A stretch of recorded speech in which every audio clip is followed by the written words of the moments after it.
అందుకే గుణము అన్న మాట వచ్చినప్పుడు మొట్టమొదట చెప్పబడే కథ ఏది అంటే రామకథే చెప్తారు. రామకథకి ఒక లక్షణం ఉంది. మిగిలినటువంటి కథలు అలా ఉండవు. కృష్ణావతారం ఉందనుకోండి, కృష్ణావతారంలో కృష్ణుడు ఏం చేశాడో అది మనం చెయ్యలేము, చేసే ప్రయత్నం చెయ్యకూడదు కూడా. కృష్ణుడు కన్నులు తెరువని కడుచిన్ని పాపడై దానవి చనుబాలు త్రావి చంపే.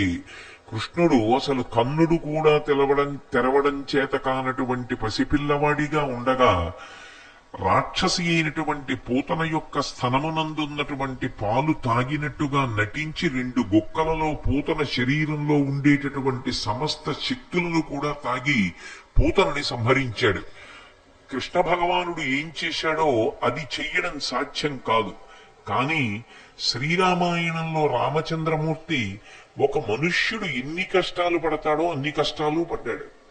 ఒక మనుష్యుడు ఎలా ఏడుస్తాడో అలా ఏడిచాడు. ఒక మనుష్యుడు ఎలా సంతోషిస్తాడో అలా సంతోషించాడు. అందుకే రామకథ మనుష్యునికి చాలా దగ్గరగా ఉంటుంది. మిగిలిన కథలు ఏవి కూడా మీకు ఏది తీసుకోండి మనుష్య జీవితానికి దగ్గరకి రావు. రామకథ ఉన్నట్లుగా ఏ కథ దగ్గరికి రాదు. మీకు నేను ఒక ఉదాహరణ చెప్పాలి అంటే, రాముడు అరణ్యవాసానికి వెళ్ళాడు. అరణ్యవాసానికి వెళ్ళినటువంటి రోజు రాత్రి గుహుడు అరిటాకులు వేసి పడుకోమన్నాడు. మా దగ్గర మంచి కందమూలాలు ఉన్నాయి, తేనె ఉంది, రామా ఇవాళ రాత్రి మీరు ఏం తిని పడుకుంటారని అడిగాడు.